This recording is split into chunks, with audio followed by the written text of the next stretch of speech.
হে everyone, আসসালামু আলাইকুম। আমি সুমায়াজ কিচেন থেকে সুমায়া বলছি। আজকের রেসিপি হচ্ছে হার্ব চিকেন।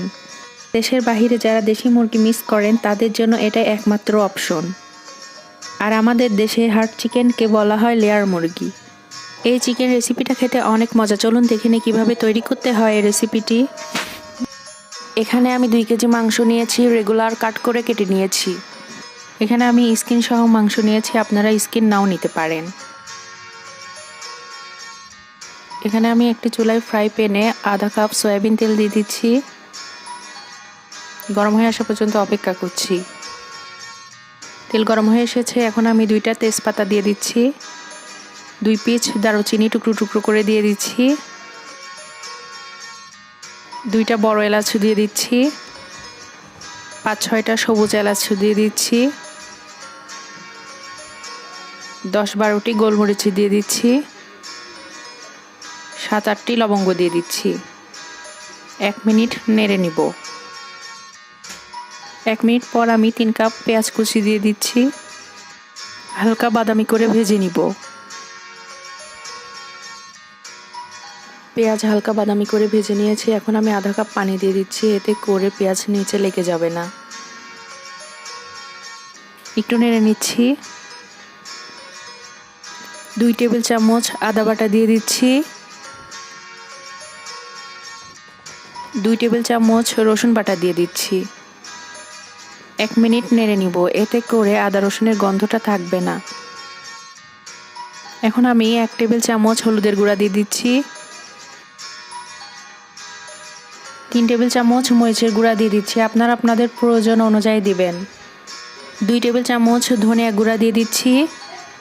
1 টেবিল চামচ জিরা গুঁড়া দিয়ে দিচ্ছি। এখন সব মশলা একসাথে নেড়ে নিচ্ছি। পরিমাণ মতো লবণ দিয়ে দিচ্ছি, আবারও নেড়ে দিচ্ছি। 2-3 মিনিট মশলা কষিয়ে নিব। আধা কাপ পানি দিয়ে দিচ্ছি মশলা কষিয়ে নেওয়ার জন্য। পানি দিয়ে দিয়েছি, এখন আমি মশলা নেড়ে দিচ্ছি।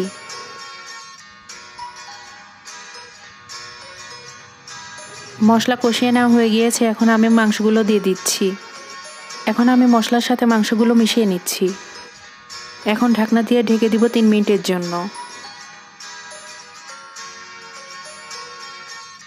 3 মিনিট পর ঢাকনা উঠিয়ে নিচ্ছি। দেখুন মাংস থেকে পানি বের হয়েছে। এই পানি দিয়ে মাংস আমি কষিয়ে নিব।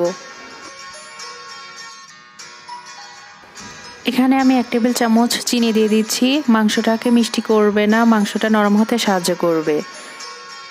এখন আমি ঢাকনা দিয়ে ঢেকে দিব 30 মিনিটের জন্য। এই 30 মিনিটের মধ্যে মাঝে মাঝে আপনারা নেড়ে দিবেন, এতে করে মাংস লেগে যাবে না।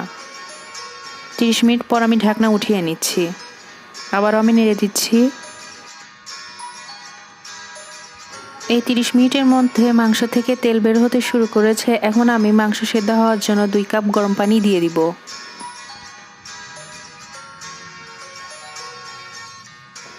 এই 2 কাপ গরম পানিতেই মাংস সিদ্ধ হয়ে যাবে। আমি আবারও একটু নেড়ে দিচ্ছি। এখন আমি ঢাকনা দিয়ে ঢেকে দিব মাংস সিদ্ধ হওয়া পর্যন্ত। কিছুক্ষণ পরপর ঢাকনা উঠিয়ে চেক করতে হবে মাংস সেদ্ধ হয়েছে কিনা।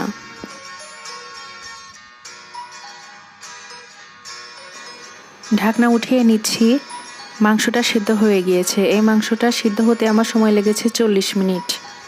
আপনাদের কম বেশি সময় লাগতে পারে। দেখুন মাংস থেকে তেল বের হয়েছে। এখন আমি 2 কাপ পানি দিচ্ছি মাংসের ঝোলের জন্য। এই পর্যায়ে আপনারা চাইলে আলু দিতে পারেন। এখন আমি 4 পিস আলু মাঝ বরাবর কেটে দিয়ে দিচ্ছি। মাংসের সাথে আলু মিশিয়ে নিচ্ছি।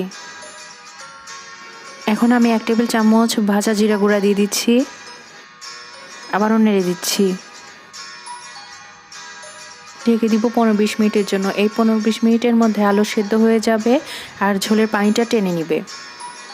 মাঝে মাঝে নেড়ে দিতে হবে। 15-20 মিনিট পর আমি ঢাকনা উঠিয়ে নিচ্ছি।